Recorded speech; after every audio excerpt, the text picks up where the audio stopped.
전지적 선배 시점에 오신 모든 분들을 환영합니다. 저는 더크로스 처치 청년 방지수입니다. 네, 감사합니다. 네, 박수까지 쳐주셔서 너무 감사합니다. 거룩한 일터학교 오늘이 3주차잖아요. 그래서 오늘은 특별하게 네 분의 인생 선배를 모시고 그들의 다양한 일터 이야기를 들어보는 시간을 준비했습니다.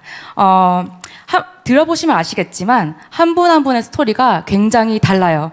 그분들이 속하신 영역도 굉장히 다양하고, 그래서 저희가 준비했을 때 받은 마음은 이런 다양한 스토리를 듣는 이 시간 가운데 주님께서 한 분 한 분, 저희 회중 한 분 한 분에게도 말씀하시는 것들이 다를 거라는 기대감이 있었습니다. 그래서 오늘만큼은 마음 편하게 가지시고 하나님께서 이 한 분 한 분을 통해서 말씀하실 때 나에게는 어떤 마음을 주시는지 기대하는 마음으로 함께 하셨으면 좋겠습니다.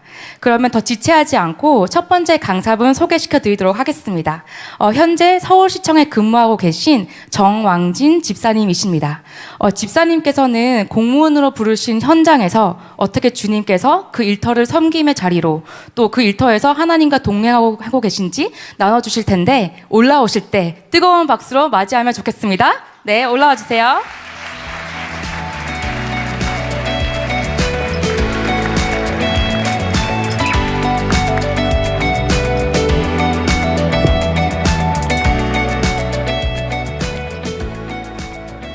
반갑습니다. 뜨겁네요. 네. 마스크. 예. 저는 서울시청을 직장 사역지로 삼고 있는 정왕진 집사입니다. 이렇게 많은 청정들 앞에서 수많은 공무원을 대표하여 이 자리에 서게 돼서 영광이면서도 막중한 부담감을 느낍니다. 우리의 일터는 우리가 직장 동료들과 관계를 맺고 대부분의 시간을 보내는 중요한 곳임에도 불구하고 그동안 교회 생활보다 홀대받았는데 더 크로스 처치는 이렇게 거룩한 일터 학교로 모인 것과 세상 사람들 저 아무도 모르는데 저를 어떻게 찾아 불러주시니 이렇게 정말 깨어있는 교회 같습니다. 하나님의 역사하심을 기대하며 시작하도록 하겠습니다. 우선 제 소개를 하면 저는 대학교에서 복음을 처음 듣게 되었습니다. 그리고 군대에서 속성으로 초코파이를 먹으며 500명과 함께 집단 세례를 받았습니다. 우리 자매들이 보내주는 편지에 힘입어 군 생활을 무사히 마칠 수 있었습니다. 가족의 여성들과 교류가 없던 저에게 교회는 거의 신세계였어요. 교회 생활은 무척이나 즐거웠습니다. 근데 졸업 시즌이 된 거예요. 저는 건축학과를 졸업했기 때문에 대부분 건축회사를 가려고 많이 했습니다. 근데 업무 성격상 건축회사는 지방 근무가 많아요. 그런데 저는 건설회사에 간다면 교회에 계속 못 다닐 것 같은 두려운 마음이 들었습니다. 그렇지만 돈을 포기할 수가 없었어요. 그래서 건설회사를 썼죠. 근데 다행히 제가 체격이 왜소해서 그랬는지 능력이 부족했는지 한 3번 봤는데 떨어졌습니다. 그리고 나서 마음을 정하고 신앙생활을 계속하기 위해서 공무원 시험을 준비했습니다. 매일 아침 복지관에 가서 공부를 하며 겁 없이 하나님께 마치 엘리사한테 구했던 것처럼 갑절에 지혜를 달라. 저에게는 시간이 없다.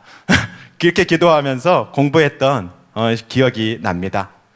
그 와중에 저는 교회에서 병원 전도단을 함께하는 우리 자매와 27살에 우여곡절 끝에 파혼 선언 끝에 또 은혜 가운데 결혼을 27살에 하게 됐습니다. 27살에. 그리고 결혼식 다음 날에 서울시 공무원 시험을 봤습니다. 붙을 수 있었겠습니까? 당연히 떨어져야 되는데 정말 기적적으로 그 시험에 붙게 되었습니다. 네. 정말 하나님이 하신 거죠. 그래서 저에게는 은혜일 뿐만 아니라 얼마나 감사한 직장이겠습니까? 썬데이 크리스찬, 그게 저에게는 가장 싫은 말이었습니다. 세상에 포로된 교회, 이렇게 정말 저에게 싫은 말이었거든요. 2004년부터 성동구청, 강북구청, 서울시청에서 만 18년을 서울시 건축직 공무원으로 일하면서 인허가, 시설 업무, 재개발 정비 사업 등을 두루 담당했습니다. 그러면서 공무원이라는 직업이 기독교인에게 하나님이 주신 천직이라는 생각이 들었고 이 시간 함께 나눠보고자 합니다. 이것도 있죠. 네. 이거 보이시죠? 예. 2020년에 공무원 수가 무려 111만 3,873명이라고 합니다. 이거 군인을 제외한 수입니다. 그래서 거의 약 47명 중에 한 명이 공무원인 셈이고 거의 10가정에 한 명, 자기 가족 중에 한 명 정도는 공무원이 있는 엄청난 수입니다. 공무원은 크게 국가직 공무원과 지방직 공무원으로 나눌 수 있습니다. 또 각각 다시 일방직 공무원, 의무, 경찰, 소방, 교육, 검사 등의 특정직으로 구분할 수 있습니다. 또한 일반직 공무원은 우리가 대부분 많은 행정직 공무원, 또 세무를 담당하는 세무직, 또 교도소에서도 근무하시는 교정직, 공업직, 시설, 토목, 건축, 임업 등 다양한 직렬이 있고 또 계급이라고 또 하기도 그렇지만 위로부터는 대통령으로부터 아래로는 구급 공무원까지 다양한 계급으로 구성되어 있습니다. 아마 우리 청년분들도 학교 선생님, 소방관, 경찰관, 판사, 구청 및 동사무소 직원, 교정관까지 우리의 삶의 곳곳에서 공무원을 만날 수 있습니다. 사람은 누구나 누군가를 섬기며 살게 되어 있습니다. 섬김의 범위는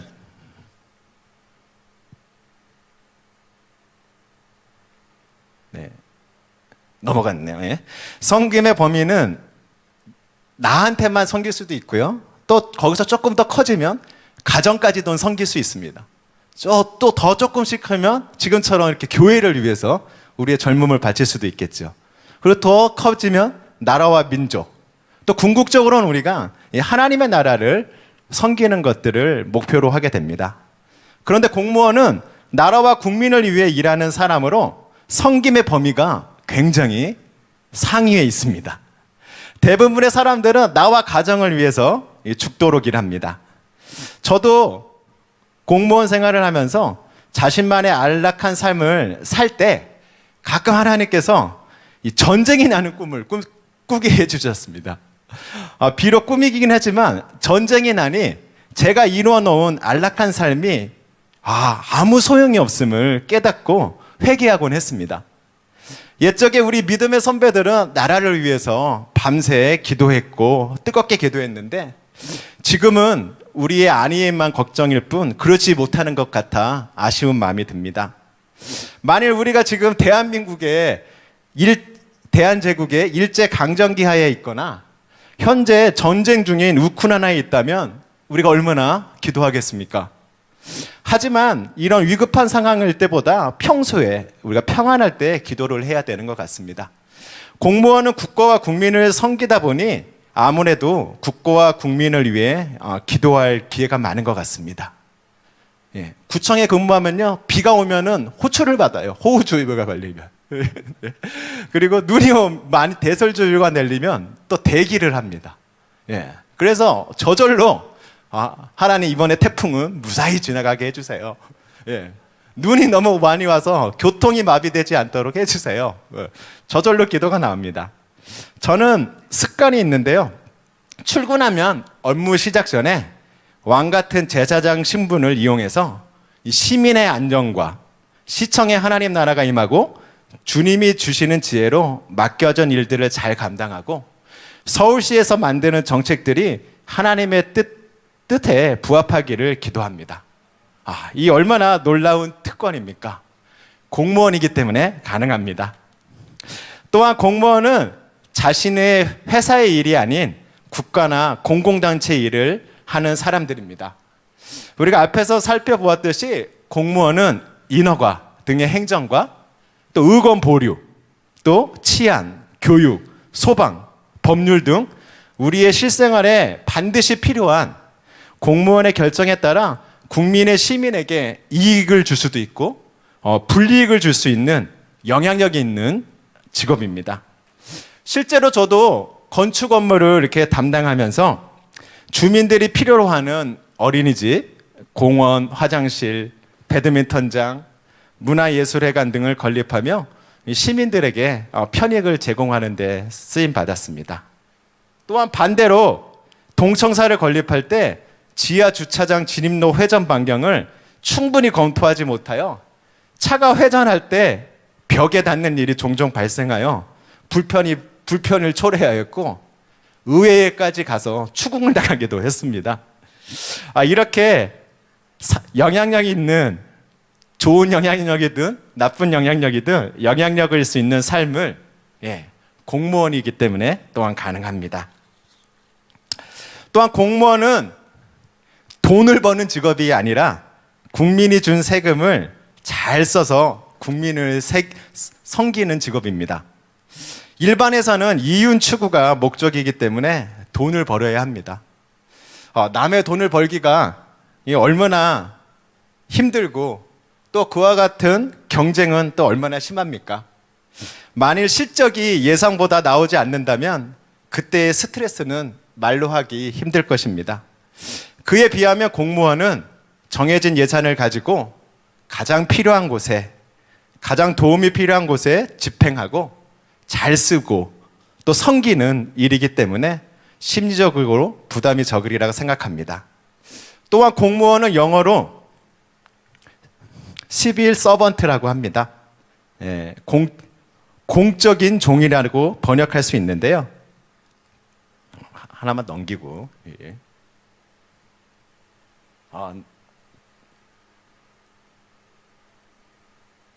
이 뒤로도 가죠. 퍼블릭 서번트. 영어를 잘 안 쓰는데 한번 이렇게 써봤습니다. 퍼블릭 서번트에서 섬기는 자입니다. 그러기에 공무원은 친절히 시민을 섬겨야 합니다. 사람에 보이려고 눈가림으로 하지 않고 성경에도 죽게 하듯 성실히 하라라고 얘기하고 있습니다. 성경에도 섬기는 자가 큰 자이고 종으로 섬기는 자는 더 으뜸이라고 말씀하고 있습니다.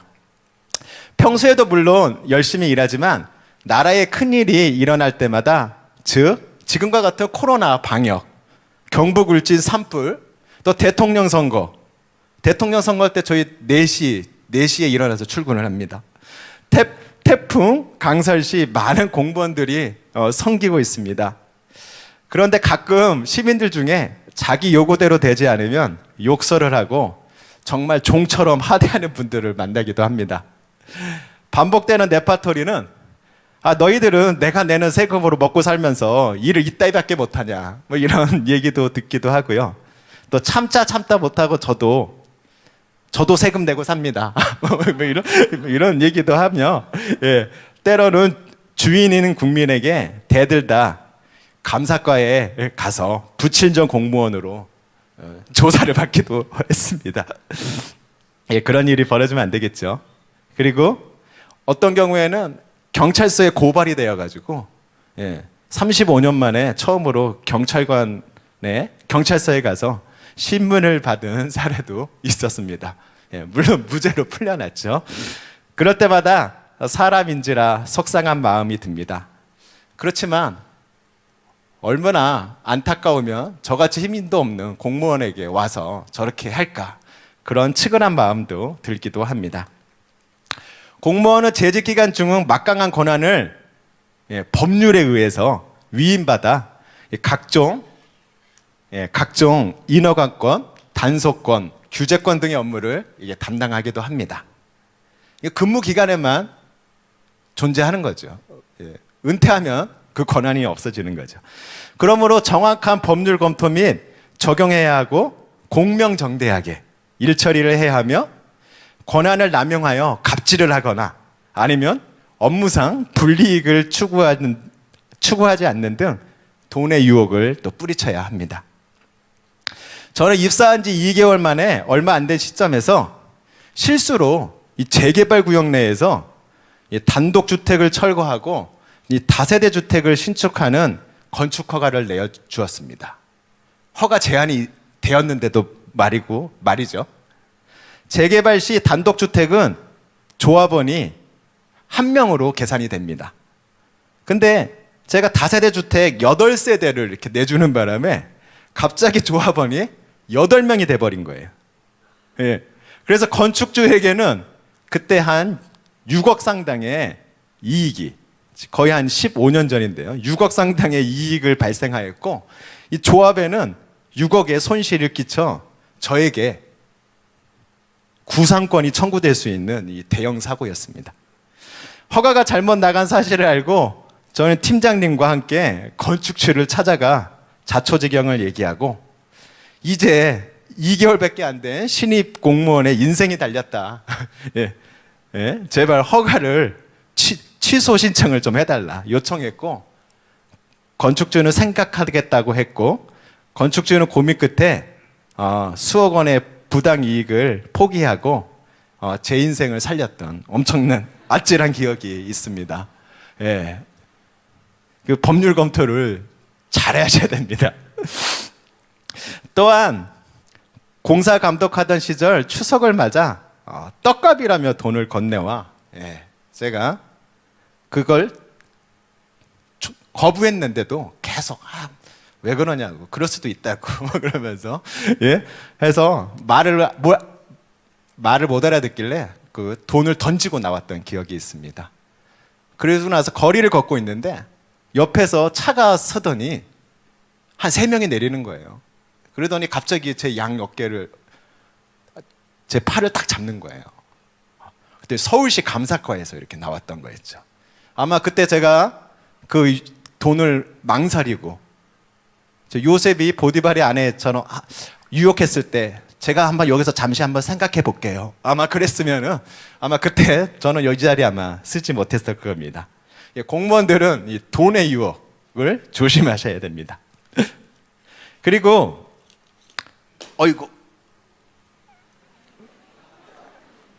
제가 실수가 많은 사람입니다. 예. 이런 자도도 이렇게 쓰셔서, 그렇습니까? 예, 진작 배우고 왔어야 되는데. 네. 공무원은 임용시험은 나이 제한이 없어졌어요. 예, 저였을 때는 나이 제한이 있었었는데 18세 이상 누구나 응시할 수 있습니다. 오직 시험 점수와 대학교가 어디 나왔냐, 스펙 이런 것들 보지 않습니다. 이 블라인드 면접을 통하여 오직 점수로만 선출하기 때문에 가장 공평한 임용 과정이라고 생각합니다. 요즘 청년들이 가장 불만인 게 이 시작 전부터 이게 다르다는 거죠. 많이 부유한 집안에서 태어난 사람과 가난한 집에서 태어난 사람들의 이 학업 차이라든지 이런 것들을 통해서 이 시작 전부터 다르다는 게 이게 불만입니다. 나이 제한이 폐지되다 보니 고등학교를 졸업한 19살짜리 신입을 만나기도 합니다. 그리고 때로는 다니던 회사를 그만두고 심지어 50이 넘은 신입으로 들어오기도 합니다. 또한 높은 그러다 보니까 요즘 또 공무원이 또 인기가 좀 많아진 것 같아요. 또한 높은 시험 경쟁률에 우리 여기 계신 분들은 겁먹을 필요가 없습니다. 아까 그렇게 찬양 부르던 열정이면 제가 볼 때는 충분히 붙을 수 있을 것 같아요. 예. 이 시험을 불응시하는 분들도 상당히 많아요. 그리고 40점이 과락인데 과락되는 분들도 상당히 많습니다. 합격 근처에 가지도 못하고 시험 삼아 보는 사람들도 상당히 많아요. 그래서 실제 경쟁률은 20대 1이라고 생각합니다. 예. 그리고 한 명을 뽑아도 내가 되면 돼요. 그러니까 열심히 하시면 됩니다. 예. 예. 그런 마음가짐으로 공부한다면, 네, 예수님까지 주신 우리 하나님께서 이까지 시험을 못 통과하게 하지는 않을 거라고 생각합니다. 정년도 65세까지 연장된다는 그런 희소식도 있습니다. 사회의 변화에 벌맞추기 위해 새로운 제도들이 계속적으로 시행되고 있는데요. 가장 먼저 시행되는 곳이 아마 공무원 조직일 거라고 생각합니다. 하나 예로 든다면 육아휴직입니다. 육아휴직.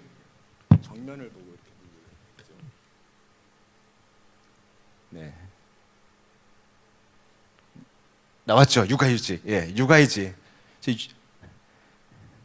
우리나라는 2021년 기준 출생률이 0.81명이라고 합니다. 2명을 낳아야지 본전인데 0.81명, 세계 최저 수준입니다. 21년부터 전체 인구 수가 10만 명씩 1년마다 감소하고 있습니다. 저출산 고령화 사회로 변해가고 있습니다. 얼마 전 모 대통령 후보는 맞춰보세요, 누군지. 결혼하면 1억, 출산하면 1억을 준다고 해서 정말 그렇게라도 해야 될 실정인 것 같습니다. 예, 앞서간 거죠, 굉장히. 예. 육아이직 제도를 시행하고 있지만 사기업에서는 아직도 눈치를 보는 모양입니다. 그래도 공무원 조직에서는 육아이직을 사용할 의지만 있다면 보장되어 있습니다. 물론 승진 뭐 이런 것들은 조금 지장받을 수 있겠죠. 그래서인지 공무원들의 출생률이 사회인보다 높은 거 상당히 높습니다. 아이를 낳은 공무원 75%가 2자녀 이상입니다. 생육하고 번성하는 것은 주님의 우리의 명령입니다. 근데 우리가 힘들다는 이유로, 여건이 안 닿는 예로 많이 낳지 않고 결혼도 많이 안 하고 있습니다. 저도 작년에 지금은 만 3살이 된 다섯째 아이로 인하여 우리가 6개월간의 육아이직을 제가 할 수 있었습니다. 남자들도 하는 분위기로 많이 바뀌었습니다. 여기 계신 분들은 믿음이 좋기 때문에 제가 볼 땐 좋은 유전자를 갖고 있어요. 그렇기 때문에 많이 결혼도 많이 하시고 많이 낳으셔야 됩니다. 예, 최소한 2명 낳아야지 본전 유지 이렇게 됩니다. 또한 21년 3월에는 이 서울시청 신우회 17명 직원이 서울광장에서 퀴어 축제가 이 사용을 허가한 서울시를, 즉 본인들의 회사의 결정에 신앙 양심에 따라 이건 있을 수 없는 일이다, 이거 취소해달라, 이 부서에 가서 얘기를 했어요. 근데 부서에서 얘기를 안 들었어요. 그래가지고 사장님이신 서울시장님을 찾아갔어요. 철회를 해달라. 근데도 안 됐어요. 그래가지고 이제 성명서를 발표했습니다. 예, 이게 대단한 일이죠. 그랬더니 이에 서울특별시 인권침해규제위원회에서 이 인권을 침해했다, 동성애자들의 소수권자의 인권을 침해했다 해서 복무 규정을 변경하고 이와 같은 일이 다시 벌어지지 않도록 조치해라, 이런 명령이 떨어졌습니다. 그래서 그리고 인권 침해 사례로 넣어서 교육을 하라고 했습니다. 이에 우리 신우회 회원들은 행정소송을 제기하였는데 1차는 각하되고 2차는 기각되었고 현재 대법원 진행 중에 있습니다. 얼마나 용기 있는 대가 지불입니다. 지불인지 모르겠습니다. 제가 서울시청에 가기 6개월 전에 벌어졌어요. 만약 제가 거기 있었으면 저는 과연 서명을 했을까? 자신이 없습니다. 이 소송에서 만약 패소한다면 이 서울시 복무 규정이 바뀔 뿐만 아니라 다른 지자체도, 아마 사회에도 그러한 영향력들이 흘러갈 겁니다. 마지막입니다. 끝으로 다 아시다시피 공무원은 이 안정적인 직업입니다. 이 철밥통이란 단어를 저는 굉장히 싫어하는데요. 때론 반대로 생각하면 또한 감사한 단어입니다. 일단 먹고 사는 문제가 해결되는 직장입니다. 무엇을 먹을까, 무엇을 입을까 염려하지 말라고 했는데 염려가 할 필요 없고 이미 따놓고 가는 상황입니다. 그렇게 해주시는 이유는 무엇일까요? 저는 직장에서 하나님의 일을 더 감당하라는 뜻이 아닐까 생각이 듭니다.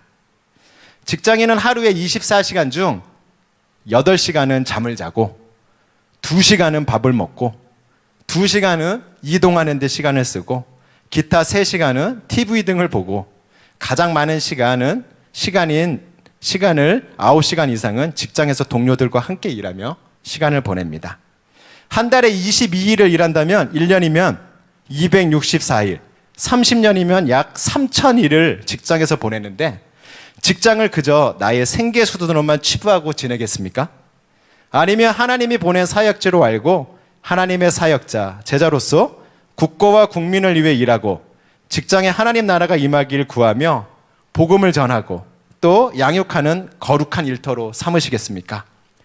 그 부르심에 응답하여 서울시청에서 만날 수 있는 분들이 많았으면 좋겠습니다. 예, 제가 시간 관리를 잘 못한 것 같은데 죄송합니다. 빨리 마치도록 하겠습니다. 감사합니다.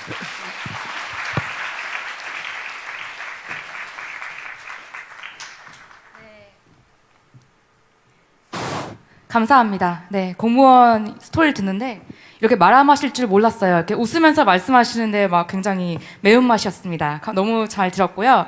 바로 두 번째 선배님 소개하도록 하겠습니다. 건국대학교 스포츠 마케팅 학과의 교수님이신 이영재 교수님을 소개합니다. 교수님께서는 대한체육위원회 그리고 올림픽 자문위원회 등 다양한 스포츠 영역에서 활동하고 계시고요. 오늘은 하나님의 그라운드라는 제목으로 나눠주실 때 각자 다양한 인사이트를 받는 시간이 되었으면 좋겠습니다. 바로 맞이하겠습니다.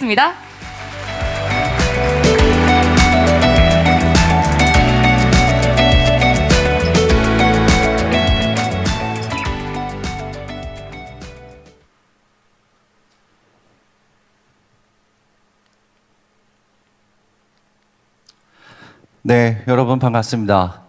건국대학교 스포츠 건강학 전공의 이영재 교수입니다. 다시 인사드리겠습니다. 네, 자료화면을 보면서 오늘 제가 준비한 말씀을 좀 나누고자 합니다. 네, 하나님의 그라운드라는 주제를 좀 잡았어요. 실제는 부제가 좀 있습니다. 하나님과 함께하는 모험이었어요. 이 두 가지를 고민하던 중에 이 하나님의 그라운드라는 것이 훨씬 더 제 마음속에 좀 다가왔어요. 그래서 이야기를 좀 나눠보고자 하는데요. 네, 다음 장으로 넘어가 볼게요.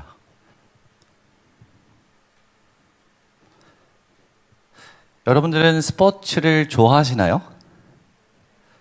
진짜 좋아하세요? 다행입니다.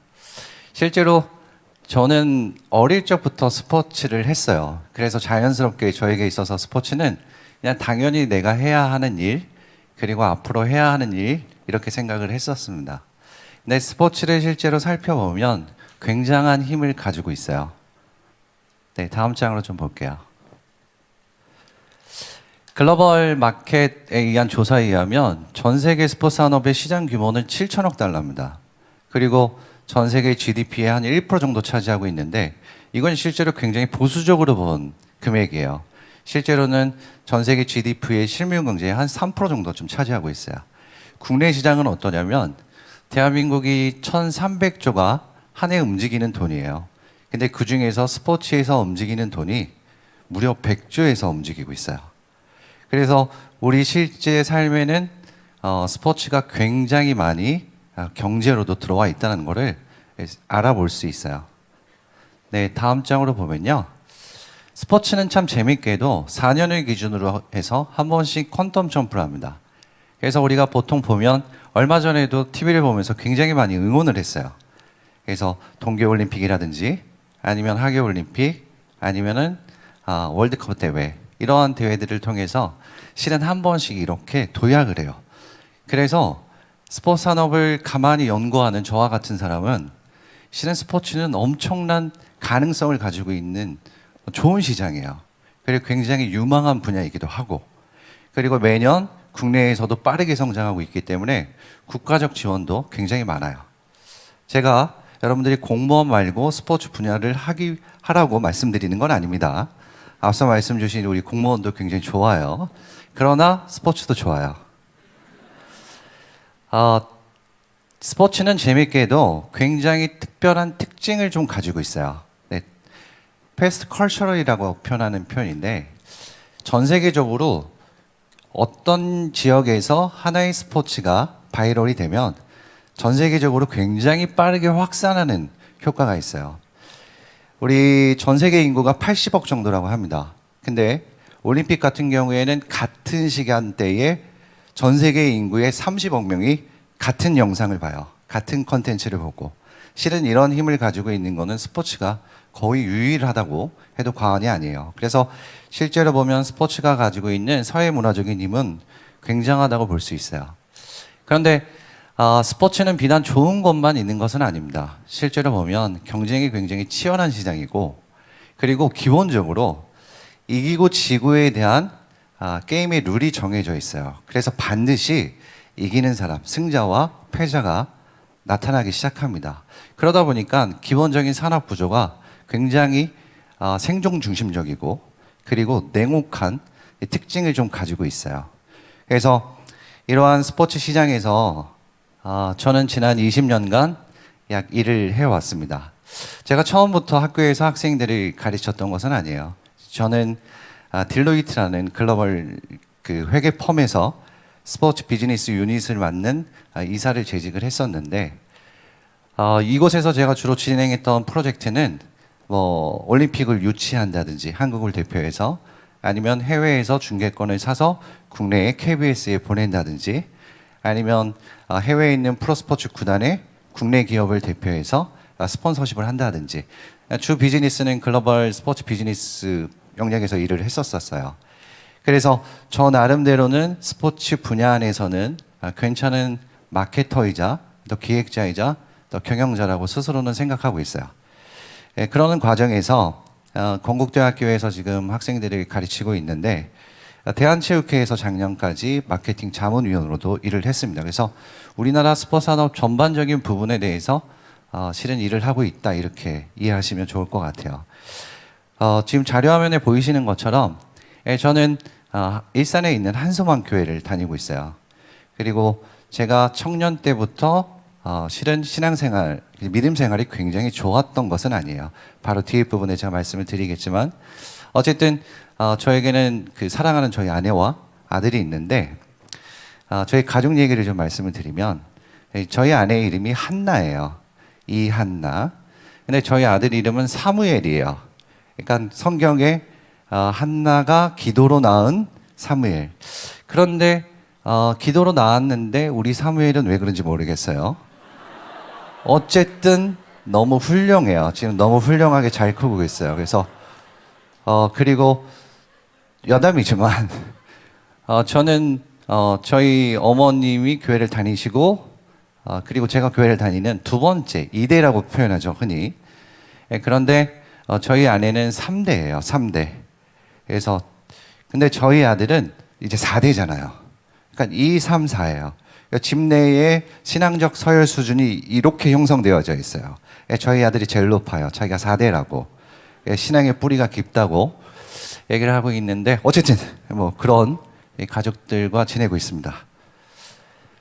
제가 청년 시기에 대한 얘기를 좀 나누도록 할게요. 실은 저는 어릴 적에 대단히 부유하지 않은 집에서 태어났어요. 그래서 제 마음속에는 어떤 마음이 있었냐면 내가 빨리 학교를 졸업하면 사회에 진출해서 빠르게 성공하고 그리고 인정받고 그리고 무언가 내 자신의 성취를 크게 이루겠다는 그런 야망 같은 게 저한테 있었어요. 공교롭게도 하나님께서 이러한 저의 생각에 잘 이끌어 주셨어요. 그래서 제법 좋은 성취를 청년의 시기에 좀 가졌습니다. 그러다 보니까 제 마음에는 어떤 마음이 있었냐면 교만한 마음이랑 자만한 마음이 제 안에 들어왔어요. 그래서 제가 이 스포츠 분야에서 일을 하고 있다 보니까 이 레저 스포츠를 굉장히 좋아하는데 대학교 때 제가 그 4학년 때 스쿠버 다이빙 인스트럭터 자격증을 땄어요. 그리고 그게 우리나라에서는 최연소 강사 라이센스를 땄어요. 대학교 4학년 때였어요. 근데 대학교를 졸업하고 나서 얼마 안 돼서 외국으로 나갑니다. 그리고 나서 해외에서 스키 라이센스를 또 따요. 그러니까 무슨 얘기냐면 저는 제가 생각했던 스포츠 분야에서 무언가 꿈꾸고 기대했던 저의 일들이 국내뿐만이 아니라 해외에서도 굉장히 잘 이루어졌었어요. 그러다 보니까 제 마음 안에는 교만한 마음이 생기기 시작했던 거예요. 그래서 화면에 보이시는 저 오른쪽의 저 장면은 뭐냐면 이제 물도 내가 정복을 했어. 땅도 내가 정복을 했으니 하늘을 정복하러 올라가자 라고 해서 이제 외국으로 나가서 실은 뛰었던 실제 장면이에요. 근데 저 장면을 저는 촬영을 하는지를 모르고 있었어요. 근데 다른 분이 실제로 촬영을 하고 계셨더라고요. 그때 저는 저 자신만의 무언가의 정복지를 찾아서 끊임없이 쫓아다니는 그런 일정한 야망과 같은 느낌이었어요. 그 청년의 시기에 물론 신앙생활을 하고 있지만 주일날 교회를 오기보다는 실제로는 저의 꿈을 향해서 막 내달렸던 그러한 친구였죠. 그러다가 저 장면에서 뒤에 부분에 조금 영상을 보면 나오는데 오늘 영상은 없어요. 다음에 기회가 되면 제가 한번 보여드릴게요.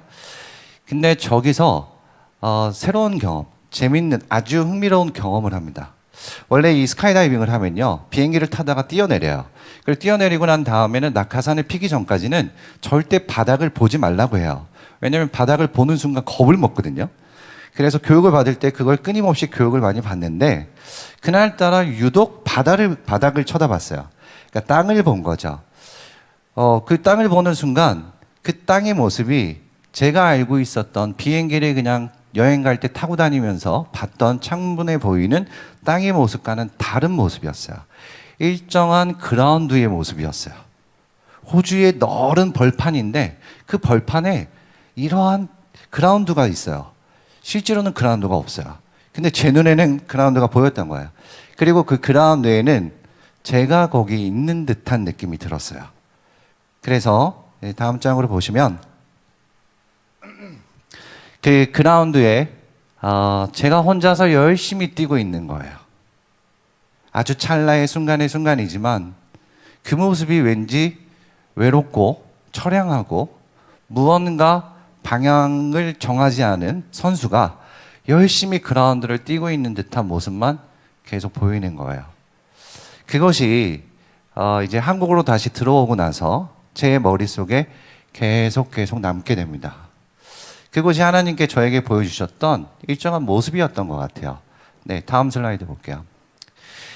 말씀을 다시 보기 시작했어요. 저는 그 당시 굉장히 나름대로는 좋은 성취를 거뒀다고 생각하지만 제 마음속은 외로움과 그리고 무언가는 지금 정확한 나의 길을 가고 있는지에 대한 불확실성이 제 마음속에는 있었어요. 그리고 본능적으로 하나님과 거리가 떨어져 있다는 이 사실 자체가 내가 지금 좋은 길을 가고 있지 않다는 것을 느끼고 있었던 거죠.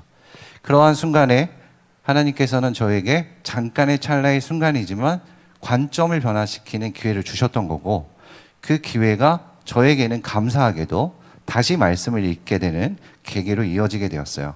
그래서 잠언서 23장 19절 말씀에 보면 내 아들아 너는 듣고 지혜를 얻어 내 마음을 바른 길로 인도할지니라 라는 말씀이 있어요. 여기서 이 바른 길이라는 것이 저에게는 눈에 더 크게 들어왔어요. Right way? 바른 길? 지금까지는 나의 길을 갔는데 바른 길은 뭐지? 어떤 길을 바른 길이라고 말씀을 하시는 거지를 찾기 시작한 거죠. 그래서 다니엘서의 12장 3절 말씀에 제 마음이 멈춰섰습니다. 그래서 지혜 있는 자는 궁창의 빛과 같이 빛날 것이다. 많은 사람을 옳은 대로 돌아오게 한 자는 별과 같이 영원토록 빛나리라 라는 말씀이 이상하게 제 마음속에 계속 잔상으로 남기 시작합니다. 실은 저의 삶에 있어서 제가 교수로서 살아갈 수 있도록 이끌어준 말씀이에요. 실은 이 말씀은 저는 그 전까지 교수로서 제가 일을 할 거라고는 그렇게 크게 기대하지는 않았어요. 스포츠 산업 현장에서 계속해서 커리어를 쌓고 있지 않았을까라는 생각이 있었습니다. 다음 장으로 넘어가 보도록 할게요. 그래서 그 이후부터는 굉장히 적극적으로 이제 열심히 성경 말씀을 읽기 시작합니다. 그 여담이지만 저희 결혼하고 난 이후에도 틈틈이 성경 말씀을 읽다 보니까 저희 아내가 걱정을 하더라고요. 여보, 혹시 신학교 가려고 하는 건 아니지? 그것만은 하지 않았으면 좋겠어. 이런 눈빛으로 저를 계속 그렇게 얘기를 해요. 제가 그래서 솔직히 마음은 일부분 있었거든요. 어느 정도는. 근데 얘기는 안 했어요. 자기 때문에 아마 나 목사님은 못 될 거야. 그 목사님 사모님은 자기 같은 사람은 아닐 거야. 이렇게 얘기를 했어요. 네, 저 나름대로는. 그래서 성경 말씀을 읽다 보니까 저에게는 스포츠의 그라운드와 성경의 말씀이 오버랩돼서 같이 비춰지는 구간들이 너무 많아요. 그 중에서 성경의 인물들 중에 요셉, 야곱, 혹은 욥, 아니면 마태, 마가, 누가복음, 그리고 성경에 나오는 수많은 어떠한 인물들 중에 트레이닝을 안 거친 사람이 없더라고요. 저는 성경에서 그것이 너무나 신기했어요. 갑자기 짜잔하고 나타나서 아무런 트레이닝 없이 하나님의 어떤 인도하심 없이 짜잔 나타났던 인물이 유일하게 한 사람이 있었는데, 제가 알고 있는 성경의 인물 중에는 그 사람은 다윗 이전의 왕이었던 우리가 알고 있는 그 사울이에요. 그 인물을 제외하고는 제가 알고 있는 모든 성경의 인물들은 일정한 트레이닝이 다 있었어요. 근데 그 트레이닝이 우리 스포츠 분야에서 쓰는 트레이닝과 너무 유사해요. 심지어는 동일해요. 나중에 그것을 깨달았지만 모든 지식의 근원은 하나님이세요. 그리고 모든 것은 다 하나님 안에서 나오는 거예요. 그래서 실제로는 그러한 영감들이 우리 스포츠뿐만이 아니라 문화, 사회, 경제 각 모든 영역에서 실제로 쓰이고 있고 그러한 트레이닝의 방법론들 중에 굉장히 다양한 것들이 실제로 있습니다. 그러나 그들이 싸웠던 그들의 훈련장에 저는 집중을 해보기 시작했어요. 하나님의 트레이닝의 방법론, 또 하나는 트레이닝을 시키면서 어떤 훈련장에서 훈련을 시키시는지 그 또한 놀랍게도 실제로 우리 스포츠 분야와 아주 동일하게 똑같이 있어요. 네, 다음 장으로 보도록 하겠습니다. 여기서 여러분들에게 질문 한 가지를 하도록 하겠습니다. 우리 크리스찬 믿는 청년이 2명이 있습니다. 그 중에 저 왼쪽에 화면 보이는 왼쪽에 있는 청년 그리고 저 오른쪽에 있는 청년 중에 둘 다 열심히 간절히 기도를 해요. 물론 기도를 안 하고 자기가 무언가의 좋은 성취를 이루겠다고 한다면 기본적인 애티튜드 자체에서도 문제가 있겠지만 둘 다 열심히 간절히 기도를 한다면 하나님은 누구의 기도를 들어주실까? 실제로 저희 대학원과 저희 학생 중에 있었던 일이에요. 그런데 이러한 상황들에 하나님은 어떻게 응답하실까? 여러분들은 이 질문에 어떤 답변을 하실 수 있으시겠어요? 여러분들이 저기 있는 저 한 사람이라면 어떤 답변을 하시겠어요? 그거에 대한 답변을 말씀을 드리려고 하는 거예요.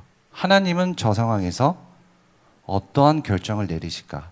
실제로 저는 이 질문을 하나님께 드려봤어요. 저희 스포츠 분야 쪽에서는 기본적인 3 루틴이 있습니다. 이 3 루틴이라는 게 뭐냐면 가장 기본적으로 트레이닝이 진행이 될 때 훈련을 먼저 시켜요. 주경기장으로 먼저 들어가지 않습니다. 어떠한 선수들도. 트레이닝이 먼저 이루어지고 난 이후에 그 다음에 보조 경기장에서 플레이를 해요. 연습을 해요. 그리고 실제로 관중들이 있는 주경기장으로 들어가는 거예요. 이 과정이 일반적인 패턴이에요. 성경도 이와 동일한 패턴을 쓰고 있어요. 그 사람을 들어서 위대한 인물들을 쓸 때는 그 앞에 단계에서 반드시 필연적으로 따라오는 보조 경기장과 트레이닝이 있어요. 근데 그 중에서 실제로 진짜 경기력이 좋은 실제 선수들, 아주 유명하고 훌륭한 선수들을 실제 살펴보면요. 주경기장 때 경기를 뛰는 모습보다 보조 경기장과 훈련장에서 더욱 열심히 해요. 왜냐하면 그들은 알고 있어요. 주경기장이 얼마나 냉엄하고 혹독한 세상이라는지를 알고 있어요. 그렇기 때문에 그들은 더욱더 열심히 보조 경기장에서 실제 경기를 뛰고 그리고 보조 경기장에서 열심히 잘 못하는 사람이 주경기장에서 잘하는 케이스는 별로 없어요. 실제로도 보면. 그래서 유명한 감독 코치들은 경기장에 들어가기 전에 경기의 승패를 어느 정도 예측을 해요. 그 앞 단계에서. 그런데 우리 대부분의 크리스찬들 그리고 저를 비롯한 많은 분들이 실제로는 자기가 꿈꾸고 희망하고 바라는 나름대로의 지향점을 향해서 그 지점에 빨리 들어가고 싶어서 혹은 지금 들어가서 거기에서 누리는 다양한 것들에 좋아하고 만끽하고 누리고 있어요. 근데 문제는 뭐냐면 실제로 그렇게 주경기장에서 경기를 뛰어도 다시금 뒤로 돌아와서 훈련하고 트레이닝하고 점검하고 다시 또 주경기장으로 나가는 생활이 일상적으로 반복되어지는 게 좋은 선수의 특징이고 안 좋은 선수의 특징은 주경기장에서 사람들의 관중과 환호에 열광을 해서 거기에 취해서 다시 돌아오지 않는 선수예요. 그래서 실제로 스포츠 필드에서 보면 재능은 굉장히 탁월하지만 자기 삶에서 그 영향력을 드러내지 못하는 사람들이 너무 많아요. 그래서 이러한 방법을 저도 교육에 적용을 하고 있어요. 그리고 우리 학생들을 지도할 때도 이와 동일하게 얘기를 하고 있어요. 무슨 얘기냐? 지금 자신의 자리에서부터 시작하라는 거예요. 지금 그 자리가 훈련의 장소이고 트레이닝의 장소이고 우리가 주일날 예배를 나오고 또 뜨겁게 찬양하고 기도하고 그리고 하나님께 조용한 가운데 기도하고 묵상하는 그러한 시간이 그것이 아무런 의미 없는 시간이 아니라 실은 그 시간이 지금 트레이닝을 하고 있는 과정이고 보조 경기장에서 훈련을 하고 있는 과정이라는 사실을 느껴야 돼요. 그러면 앞서 제가 말씀드렸죠. 보조 경기장에서 잘 하는 선수는 주 경기장에서 반드시 잘하게끔 되어 있어요. 그래서 나가기도 전에 이미 결과가 결정되어 있는 거예요. 이러한 우리 삶의 자리에 대한 경기장을 우리 스스로가 인지하고 생각하면서 살아나간다면 저는 믿는 우리 모두 다 이 땅에서 귀하게 승리하는 승리자의 삶을 살 수 있다고 생각을 합니다. 제가 이 이야기를 이제 조금씩 마무리해 나가면서 삶 속에는 실제로 수많은 문제들이 있어요. 우리의 삶의 가운데는 저에게도 문제가 있고 지금 이 순간에도 우리는 수많은 문제를 가지고 있어요. 그런데 때로는 그 문제가 내가 하나님과 가까워지는 시간이라는 사실을 우리는 생각해야 돼요. 무슨 얘기냐? 문제 때문에 기도하는 가운데 하나님 앞에 갔어요.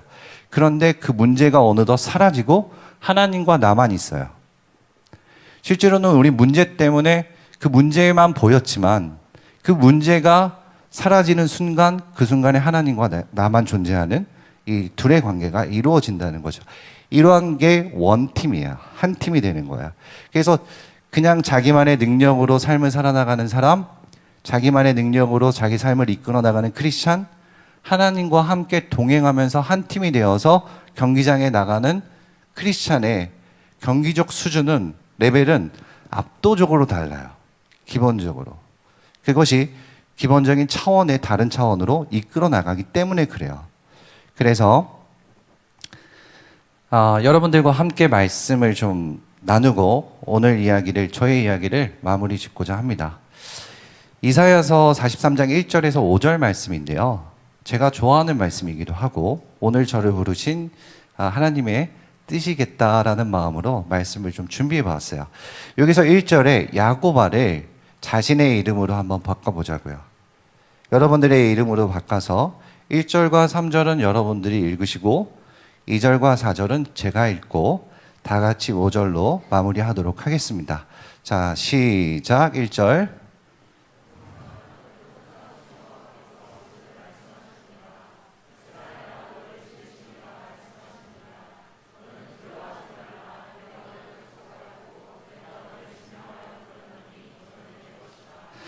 내가 물 가운데로 지날 때에 내가 너와 함께 할 것이라. 강을 건널 때에 물이 너를 침몰하지 못할 것이며 내가 불 가운데로 지날 때에 타지도 아니할 것이요 불꽃이 너를 사르지도 못하리니.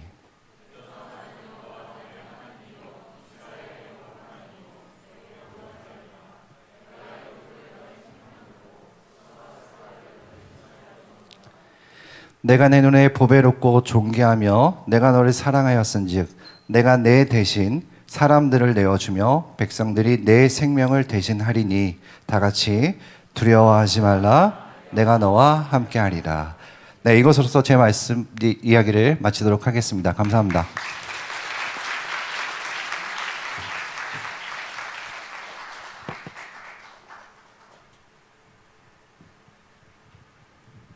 네, 감사합니다. 벌써 세 번째 선배님을 만나볼 시간인데요. 문화기획자로서 다양한 단체와 함께 하시는 하지연 성도님을 소개합니다. 공공행정기관에서 전문성을 쌓으셨고 이제는 프리랜서로서 다양한 문화기획 프로젝트를 매년 맡고 계시다고 해요. 그래서 많은 분들이 한 번쯤 고민하는 프리랜서의 삶에 대해서 나눠주실 때 많은 기대와 박수 부탁드립니다.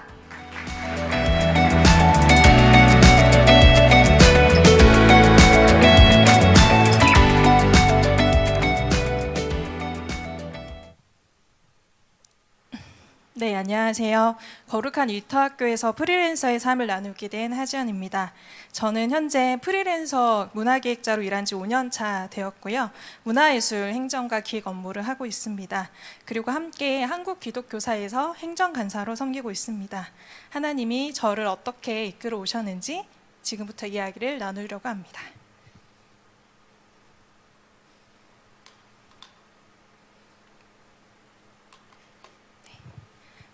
저의 이야기는 크게 네 부분으로 구성되어 있는데요. 저는 프리랜서 이전엔 어떻게 살았는지, 그리고 왜 프리랜서로 살게 되었는지, 그리고 어떻게 프리랜서가 되었는지, 그리고 프리랜서의 삶이 무엇인지에 대해서 나누려고 합니다.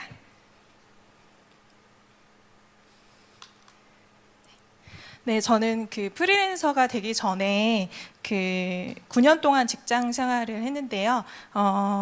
주로 여성가족부와 문화체육부, 관광부, 산하 공공기관에서 행정 업무를 담당을 했습니다. 그리고 제가 주로 했던 일들은 국고로 진행되는 프로젝트 관리를 했었는데요. 업무가 1년 단위로 계속 반복이 되는 일이었고, 연초에 이제 프로젝트를 수행할 단체를 모집하고 이제 심사를 거쳐서 선정이 된 후 연중에는 기관들이 단체들이 잘 수행하고 있는지 관리를 하고 점검을 하며 연말에는 또 사업별 결과 및 정산 보고서를 검토하는 일들로 진행을 했습니다. 그리고 첫 직장은 정규직이었는데요. 과감히 제가 그때는 대구에서 근무를 하고 있었는데 서울에서 중앙 그 기관에서 일을 하고 싶어서 정규직을 뿌리치고 비정규직으로 이직을 하였고, 금방 정규직이 될 줄 알았는데 그 이후로 계속 비정규직의 삶이 이어졌습니다. 저는 되게 일을 좋아하는 사람이었어요. 그리고 일을 되게 잘 하고 싶어 하는 사람이었습니다.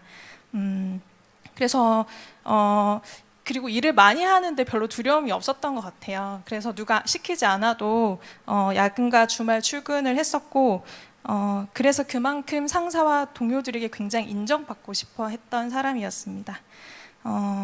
그리고 그 비정규직이었기 때문에 나의 능력을 빨리 상사가 알아줘서 정규직으로 좀 전환을 시켜줬으면 하는 마음이 되게 많았던 것 같아요.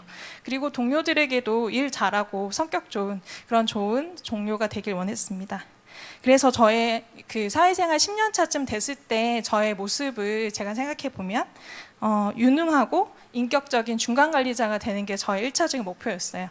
왜 그렇게 생각을 했냐면 대부분의 저희 팀장님들이 일을 잘 하는데 성격이 별로시거나 사람은 너무 좋으신데 무능하시거나 이런 모습들을 제가 많이 봤었고, 그래서 저는 일도 잘하고 잘 알려주고 팀원들도 인격적으로 대하는 그런 중간 관리자가 되고 싶었습니다.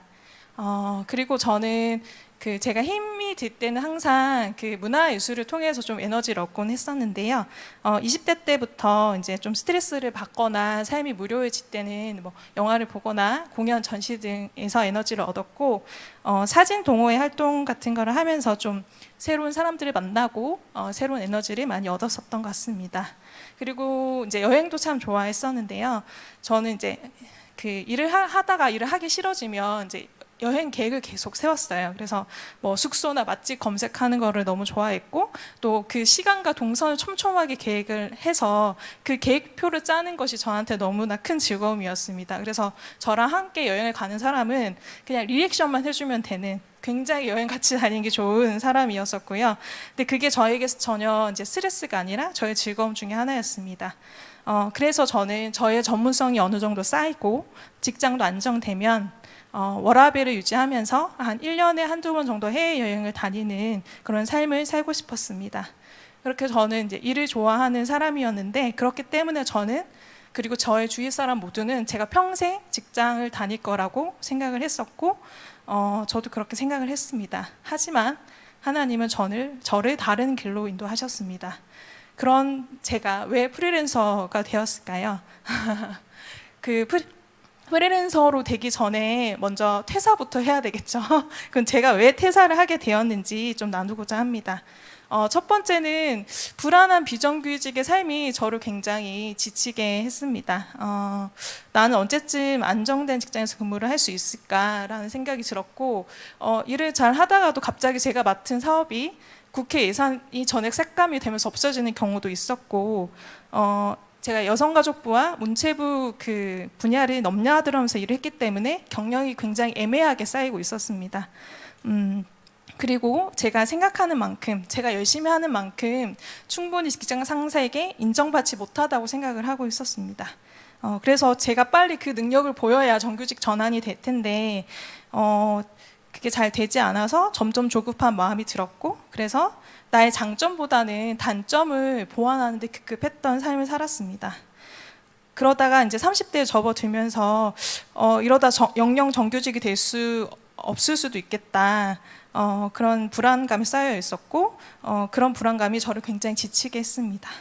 그리고 또 하나는 제가 되게 일은 좋아하는데 사회생활 요령이 별로 없는 사람이었습니다. 다른 사람들은 일을 일하고 10을 일한 것처럼 잘 포장하고 잘 얘기하지만 그리고 대부분 중간관리자들이 그런 직원들이 굉장히 예뻐하잖아요. 근데 저는 10을 일하고도 일을 했다고 별로 표현을 잘 못하는 사람이었습니다.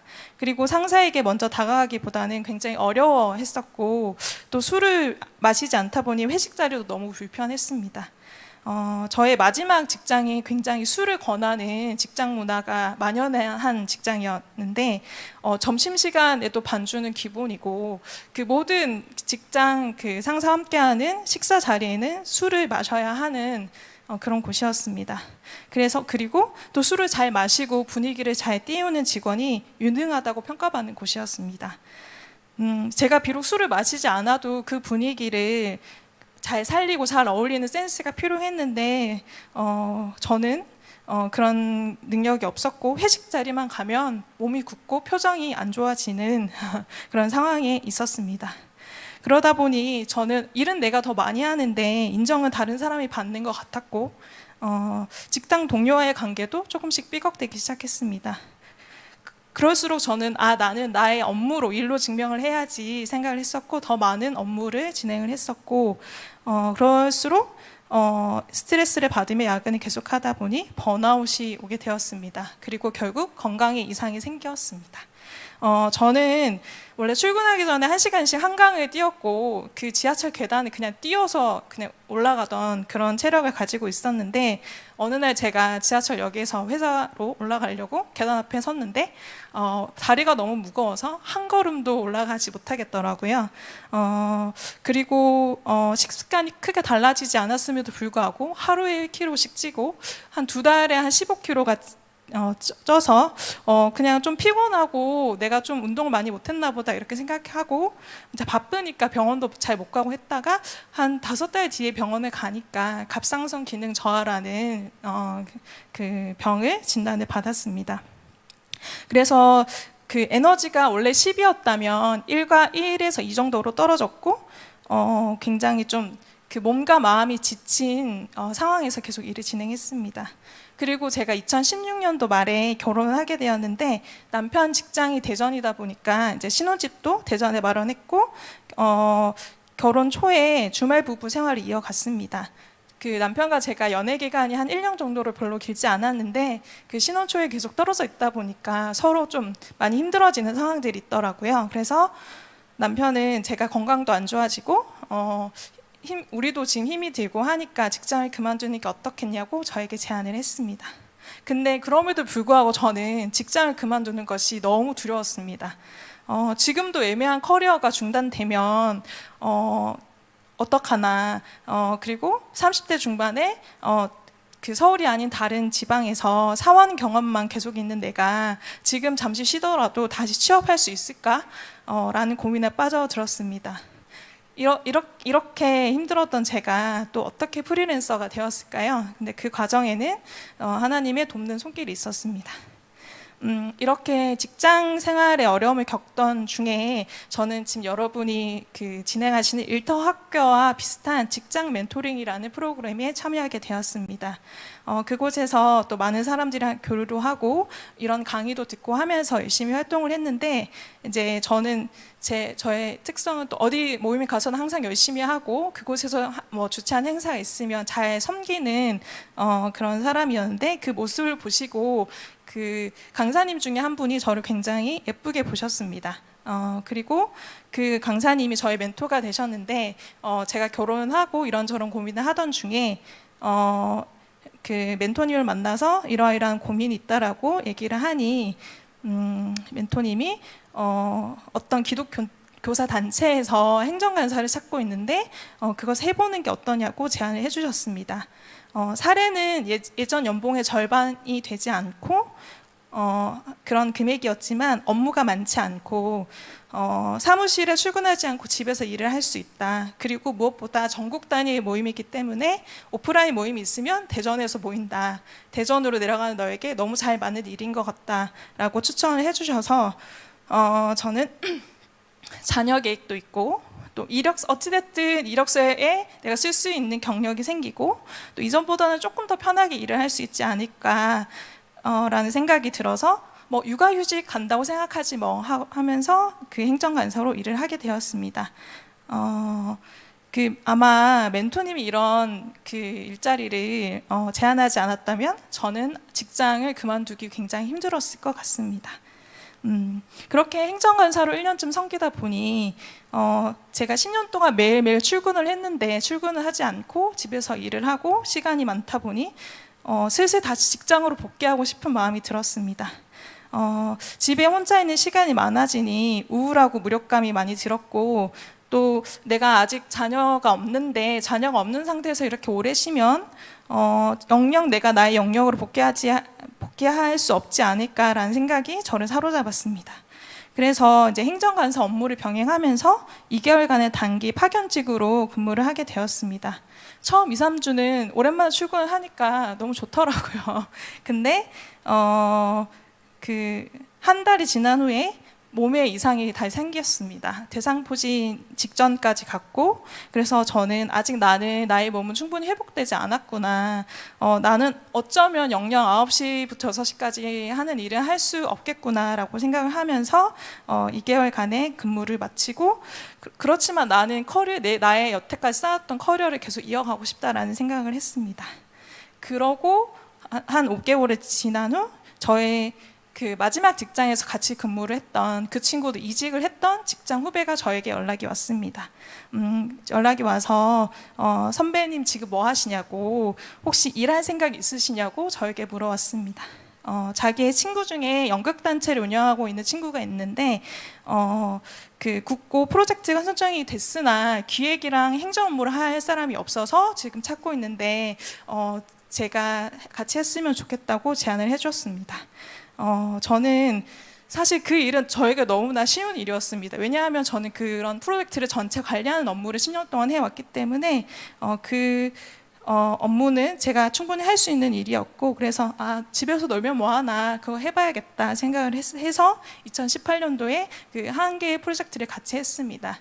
그리고 처음 프로젝트를 같이 했던 그 팀과 여태까지 일을 하고 있고 그때 만났던 구성원들 중에 각자가 새로운 프로젝트를 받게 되면 저와 함께 일하기를 계속 제안해 와서 현재는 1년에 한 5, 6개 정도의 프로젝트를 같이 수행하고 있습니다. 그러면 프리랜서의 삶이 어떤 건지 잠시 나누고자 하는데요. 첫 번째는 저의 장점을 잘 개발할 수 있다는 거에 있습니다.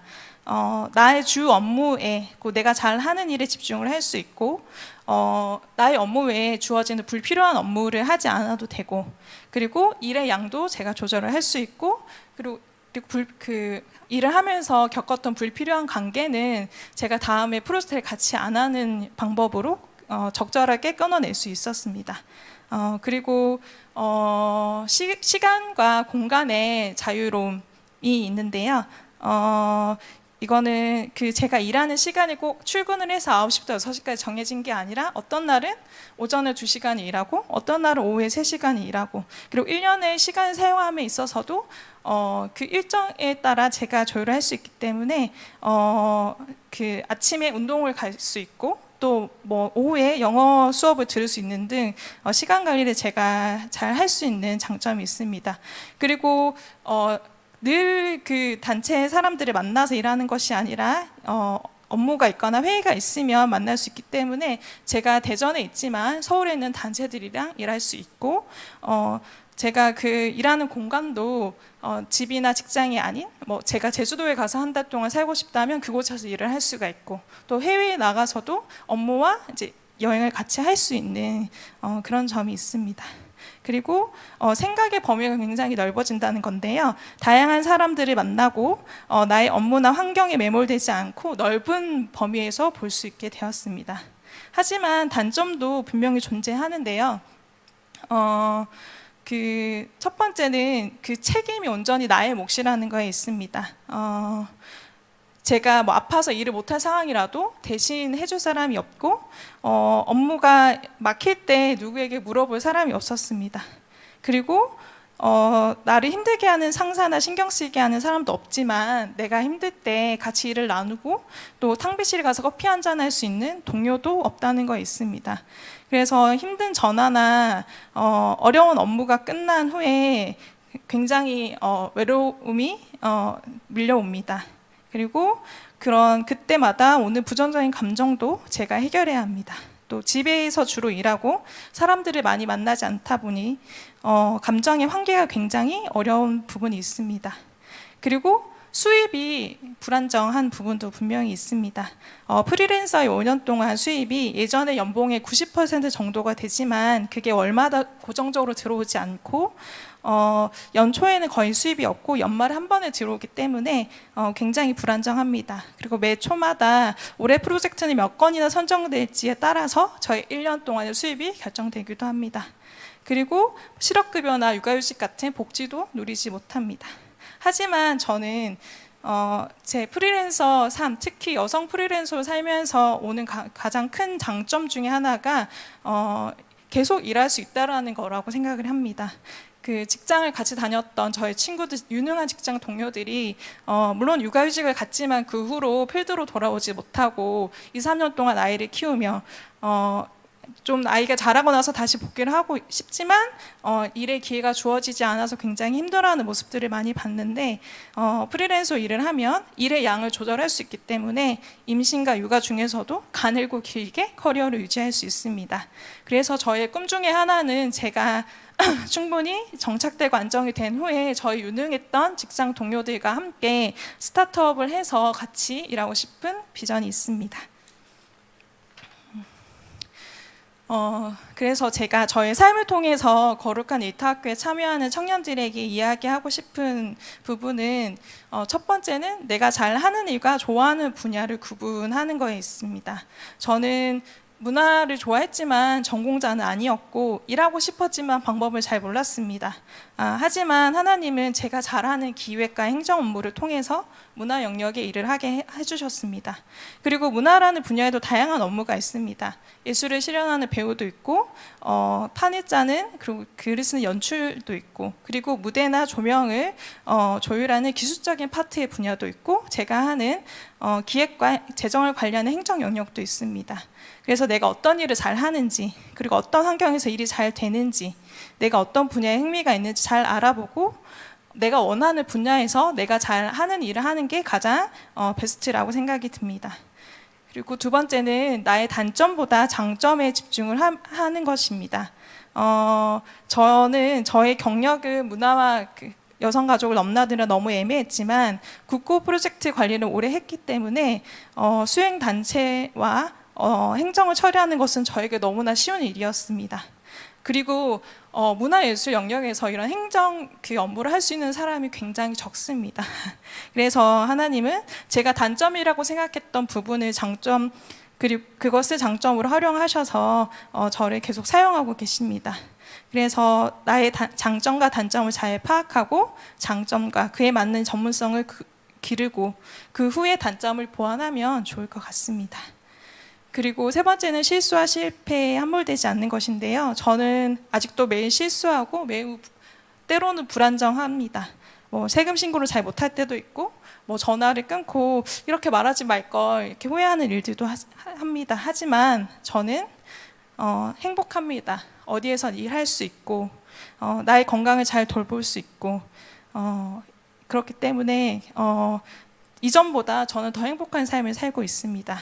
제가 30대 초반에 난 언제쯤 안정적일까라고 고민했을 때 저희 멘토님이 나 30대에 그 고민하고 있지 30대 중반이면 그게 다 해결될 줄 알았지 하지만 그렇지 않아. 난 50대인데 나는 아직도 이 일이 내 일인지 고민하고 있어.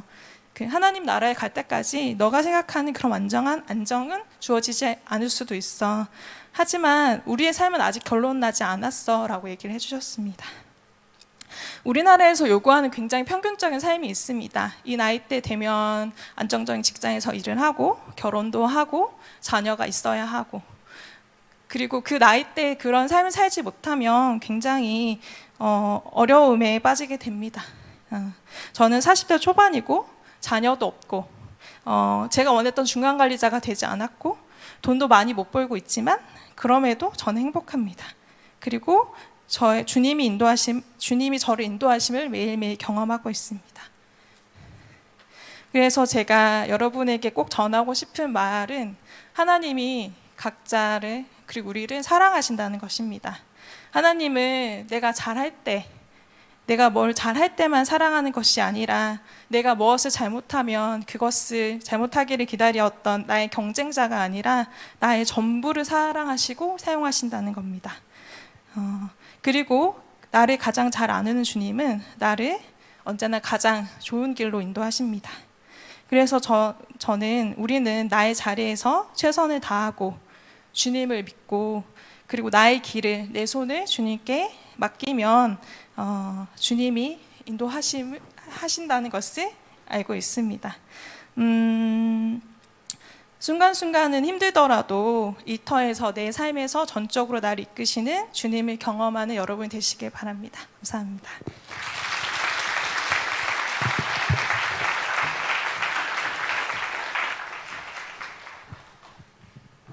네.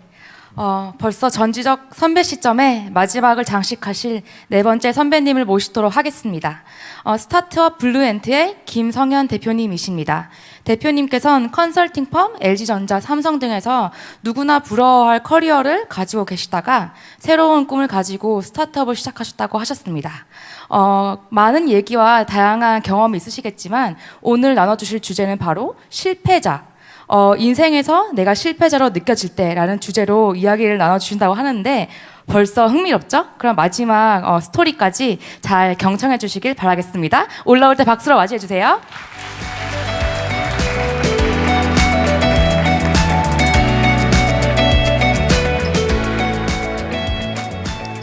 네. 앞에 계신 스피커 세 분들께서 일터에 관련된 중요한 주제들을 다 다뤄주셔서 사실 제가 따로 말씀드릴 게 많지 않은 것 같은 생각이 좀 들었습니다. 비어있는 얘기들 중심으로 한번 해보겠습니다. 저는 대학을 졸업하고 컨설팅 펌에서 일을 빠르게 배우고 LG전자에 입사했습니다. 그리고 일주일에 한 이틀은 회사에서 잤던 것 같아요. 그러니까 집에 가는 시간이 아까워서 일주일에 한 이틀은 회사에 자고 누구보다 많이 일했습니다. 그래서 굉장히 인정받던 인재였고 빠르게 프로모션 됐고 남들이 뭐 회사에서 보내준 학교를 통해서 해외도 나갔었고 그렇게 프로모션해서 좋은 직장, 좋은 포지션 그리고 남들로부터 인정 이런 것들을 경험했던 것 같습니다.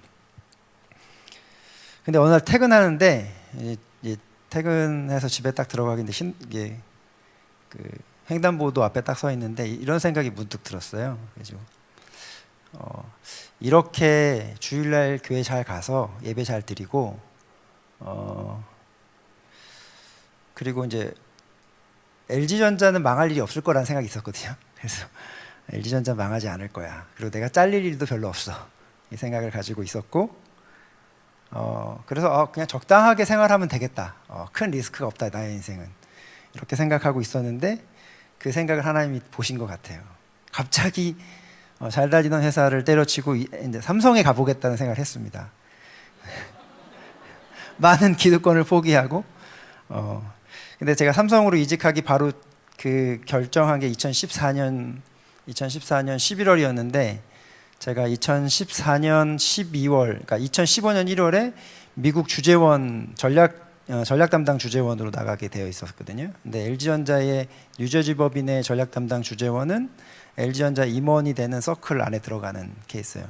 근데 그 교만함에 삼성으로 갑니다. 예, 삼성 가서 물론 LG전자에서도 그때는 핵심 인재였어요. 전사의 핵심 인재였고 삼성으로 갈 때는 전사 전략 인재로 스카웃이 됐었습니다.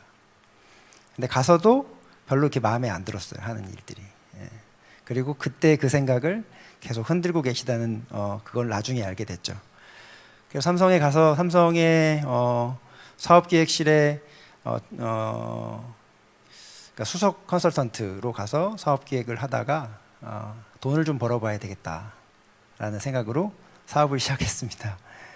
그렇게 사업을 시작하다가 사실은 제가 오늘 이 자리에 초대받은 게 고직관 선교사님께서 연락을 주셨는데 제가 그 망하기 바로 직전에 스타트업에서 망했거든요. 제가 첫 번째 스타트업을 했는데 망하기 바로 직전에 영상을 보시고 저를 이제 하셨죠. 그러니까 제가 이제 망하기 전에 되게 교만했을 때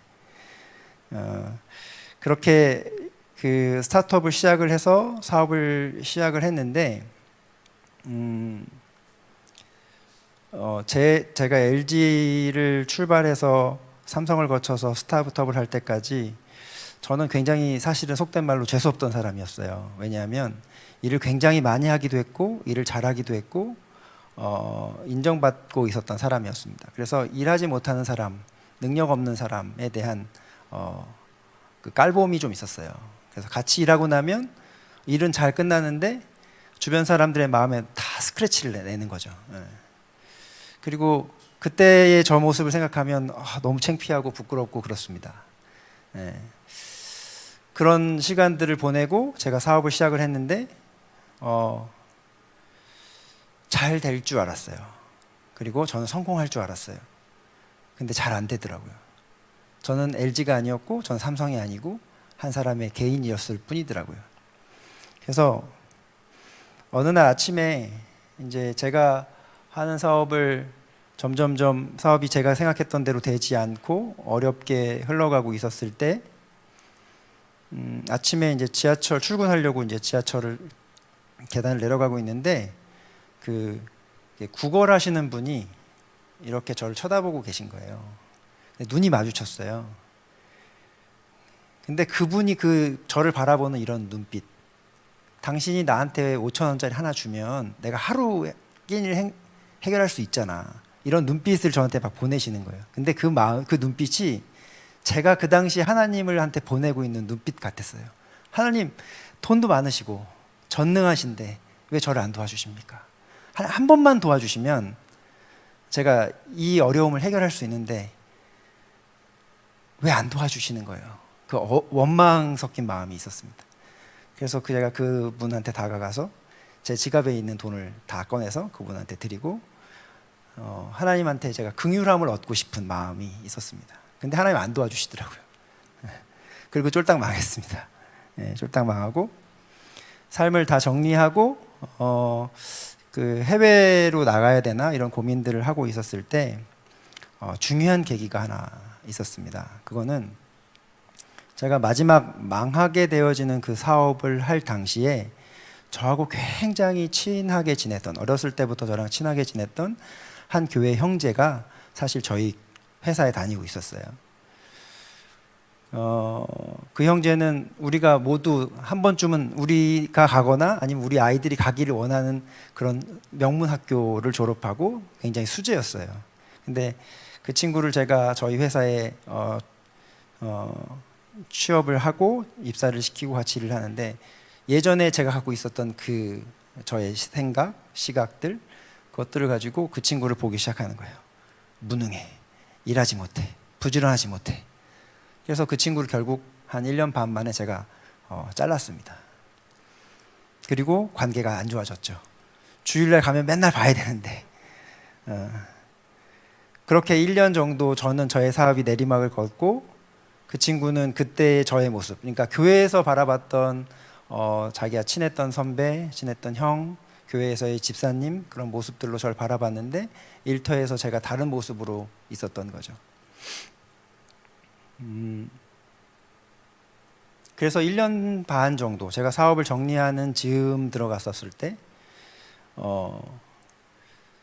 저희의 냉랭한 관계가 한 1년 정도 지속되었을 때 저희가 같은 목장, 이렇게 순모임, 작은 소모임을 하는데 그 형제가 찾아와서 내가 형을 미워했다.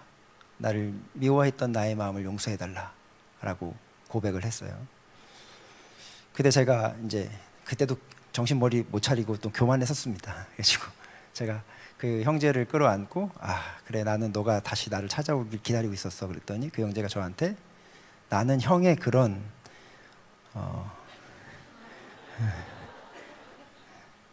위선자 같은 모습이 너무 싫었어 이 얘기를 하시더라고요. 그래서 제가 위선자라는 가면을 쓰고 살았다라는 걸 알게 됐습니다. 그리고 그 가면을 벗어내는 시간을 하나님이 나의 일터에서 해가고 계시는 거구나 라는 걸 그때 알게 됐습니다. 그리고 나서 2018년 다시 주변에 저를 도와주시는 분들과 함께 사업을 시작할 수 있는 기회가 돼서 2019년에 사업을 시작해서 지금 3년차, 4년차 시간을 보내고 있습니다. 제가 이 시간들을 보내면서 하나님이 저에게 두 가지 중요한 일을 하고 계셨구나라는 걸 알게 됐습니다. 첫 번째는 저 스스로 벗지 못했던 위선과 이중적인 모습들, 그 가면을 벗겨내고 계셨던 거죠. 두 번째는 하나님 저에게 중요한 질문을 하셨던 것 같아요. 너의 안정감의 근원은 어디 있는가? 좋은 직장, 통장의 잔고, 내 명의의 집, 내 주변에 나를 좋아하는 사람들, 거기에 저는 제 안정감이 있었던 것 같아요. 근데 하나님이 어느 날 퇴근하는 길에 횡단보도 앞에서 내가 가졌던 그 생각을 보시고 그 생각을 고치고 싶으셨던 것 같아요. 그래서 좋은 직장을 떠나게 만드시고 통장의 잔고로 마이너스를 만드시고 제 집의 명의도 전셋집으로 바꾸시고 아무것도 가진 게 없고 내가 왜 그때 그 선택을 했을까라는 후회를 할 즈음에 너의 안정감의 근원은 어디인가? 라는 질문을 하시는 것 같았습니다.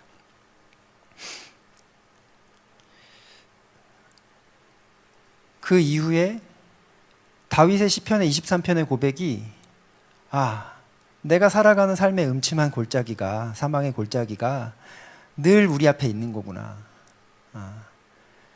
우리 모두는 일터라는 환경 속에서 자신만의 홍해 앞에 서야 되는 거구나. 나는 무엇 때문에 안정감을 느끼는가? 어디서의 나의 안정감을 느끼는가? 라는 질문을 맞닥뜨려 섰던 것 같습니다. 그러니까 제가 오늘 함께 나눠야 될 여러 가지 얘기들 중에 과연 일터라는 것은 우리에게 어떤 의미가 있는가라는 고민들을 좀 해보다가 예수님께서 우리를 구원하셨다는 사실, 그리고 내가 그분의 그 공로로 인해서 아무 공로 없이 죄사함을 얻고 구원을 얻었다라는 그 믿음이 생기는 순간 우리는 정체성의 변화가 일어나는 것 같습니다. 비잉이라는 관점에서의 정체성. 그런 다음 우리는 일터로 보내지는 것 같아요. 그래서 끊임없이 doing이라는 관점에서 우리는 어떻게 살고 있는가에 대한 물음 속에 나는 누구인가를 그 답을 찾아가는 것 아닌가라는 생각을 하게 됐습니다. 일터는 우리에게 어떤 유익을 주는가?